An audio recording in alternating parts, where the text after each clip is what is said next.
السلام علیکم۔ آج کی میری یہ ویڈیو ایک ایسی لڑکی کی کہانی ہے جسے پردیس سے اپنی خوشیاں لوٹانے کا انتظار تھا۔ ویڈیو شروع ہونے سے پہلے میرے یوٹیوب چینل اردو کتاب کو سبسکرائب کر کے بیل نوٹیفیکیشن کو آن کر دیں تاکہ آپ کو ملتی رہیں تمام چینل اپڈیٹس۔ اس کی جانے والی بات کو دل پر ہی لے لیا ہے تم نے۔ سرمئی آنچل کے حالے میں اس کا صاف شفاف چہرہ دھمک رہا تھا۔ جب سے اس کی محبت میں گرفتار ہوئی ہوں نا، اس کی ہر بات دل سے ہی لے لی میں نے۔ وہ ترچھے رخ بیٹھی تھی جہاں سے اس کی ہونٹوں کی مسکراہٹ نظر آ رہی تھی۔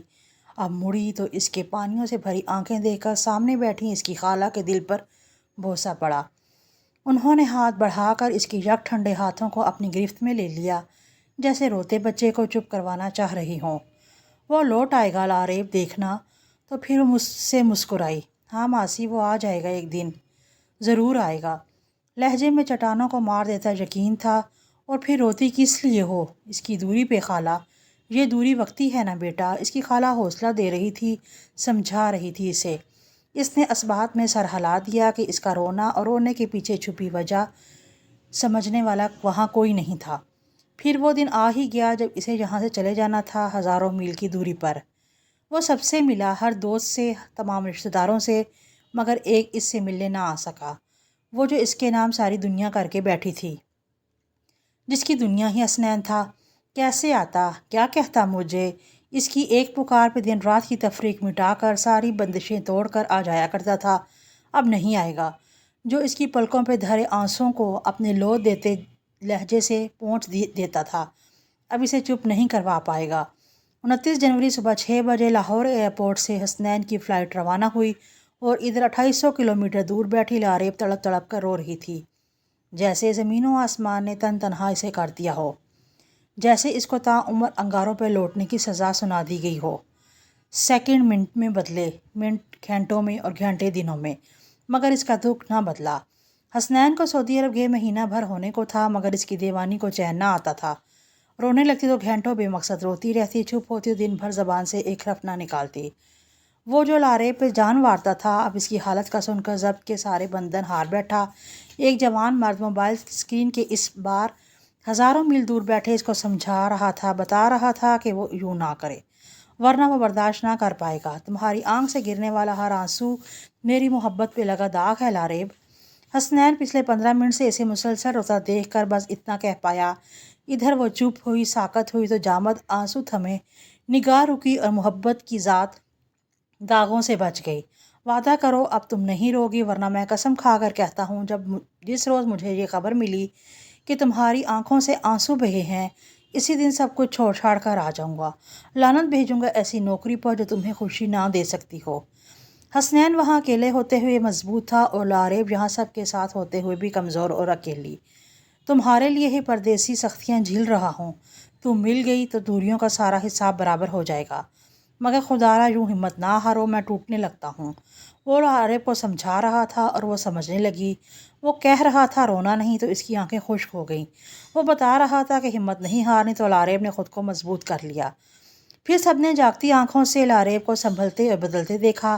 وہ جس کی شوخ طبیعت کسی زمانے میں اس کی ذات کا خاصہ ہوا کرتی تھی، اب اگر ہنستی تو لگتا کہ رو دے گی۔ دیکھنے والے اسے دیکھ کر کہتے، حسنین کے بعد لاریب نے خود پر زندگی حرام کر لی ہے۔ لاریب کے ہونٹوں پر بھی کبھی لالی نہ سجی، اس کی ویران ہتھیلیاں مہندی کے لمس کو بھولنے لگی تھیں، سرخ رنگ خود پر ممنوع قرار دے دیا تھا۔ وہ جو گھر میں بھی بالوں کو کھلا چھوڑ کر گھومتی تھی، اب کئی برسوں سے انہیں لمبے بالوں کو چٹیا میں قید کر رکھا تھا۔ عمر نکلتی جا رہی ہے، اسے کہو لوٹ آئے، نہیں تو تمہیں رشتوں کی کمی نہیں ہے۔ لاریب کی ماں ہر روز کوئی نہ کوئی ایسی بات کر دیتی تھی کہ اس کا دل تڑپ کر رہ جاتا تھا۔ بھلا کوئی اور کیسے اور کیوں؟ آخر وہ حسنین کی لاریب ہے، کسی اور کا نام بھی کیوں لیتے ہیں؟ وہ تھکنے لگتی، ٹوٹ رہی تھی، مگر اس کی کملی نے محبت کو بچائے رکھا۔ وہ کہتا تھا، لاریب تم میری ہمت ہو، اور لاریب مرتے دم تک حسنین کا مان نہیں توڑ سکتی تھی۔ اس نے کبھی نہ سوچا کہ کب لوٹو گے، یہ بھی نہ کہا کہ اور برداشت نہیں ہوتا۔ لاریب نے اتنی طویل انتظار کی، کبھی حسنین سے شکایت بھی نہ کی۔ بالوں میں سفیدی آنے لگی مگر وہ نہ آیا، اس کے ابا دنیا سے چلے گئے مگر وہ نہ پلٹا۔ چھوٹی بہنوں کے بچے اس کو بڑی خالہ کہہ کر پکارنے لگے، مگر اس نے واپس آ جانے کا کوئی سندیسہ نہ دیا۔ کوئی کیسا جادو ہو گیا ہے اس پر۔ کسی کو شک تھا کہ جس سے محبت کرتی تھی وہ چھوڑ گیا ہے، مگر کوئی کیا جانے، لاریب تو ایک عہد محبت نبھاتے نبھاتے اس موڑ پر آ چکی تھی کہ پھر قسمت نے پلٹا کھایا، اللہ کو رحم آ گیا تھا۔ اس کا انتظار جیت گیا، صبر نے رنگ دکھایا۔ راتوں کو اٹھ کر مانگی گئی اس کی دعائیں رد نہیں ہوئی تھیں۔ تمہاری محبت کا قرضدار ہوں، افسوس سمیت سب لوٹا دوں گا۔ میرے سسرال والوں کو کہو 1 مہینے کے اندر اندر تمہیں میرے ساتھ رخصت کر کے بھیج دے۔ اس میسج کو پڑھنے کے بعد لاریب کتنے ہی لمحے موبائل اسکرین کو دیکھتی رہی، کتنا انتظار کیا تھا اس پل کا۔ پھر وہ اٹھی تو یوں لگا زندگی میں پہلا قدم رکھا ہو۔ وہ چلا چلا کے گھر کے ہر فرد کو بلا رہی تھی۔ اس کی بوڑھی ماں نے کتنے سال بعد اپنی لاریب کو لاریب سمجھ کر دیکھا۔ وہ جا کے ماں کے گلے لگ گئی اور ہچکیاں لے لے کے روتے ہوئے بتانے لگی، اماں حسنین آیا ہے، اماں میرا حسنین آ گیا ہے۔ اماں وہ روتے روتے اس کا گلا رد گیا۔ اس نے اٹکے آنسو کولے کو پیچھے سمیت دھکیلا اور بولنے کی ایک کوشش کی جو رونے کی شدت کی وجہ سے ناکام رہی۔ کئی بس لگائے بند توڑ کر وہ آج روئی تھی، بے تحاشا بے پناہ روتی تھی۔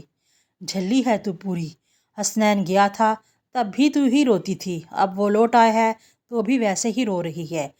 اس کی ماں نے لاریب کے بے حال ہوتے چہرے کو ہاتھوں میں تھام کر اس کے بکھرے بال سنوارے۔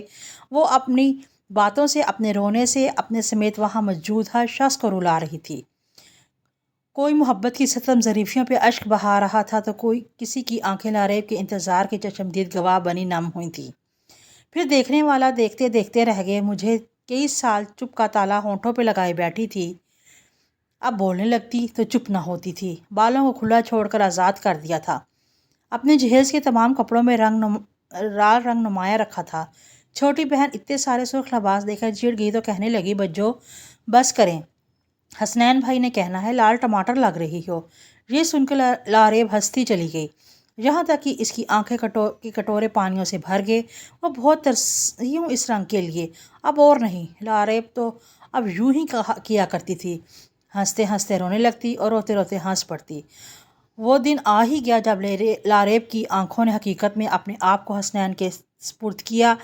اس کی ماں نے ضعیف باہوں نے بیٹی کو اس شخص کے حوالے کیا جسے اس کی لاڈلی سب سے زیادہ چاہتی تھی۔ محبت کے دشمنوں نے محبت کو سرخرو ہوتے دیکھا ایک دوسرے کے لیے۔ ان دونوں کی تڑپ دیکھ کر لوگ دعا کرتے کہ محبت ہو تو ایسی ہو۔ تب سے وہ ہمیشہ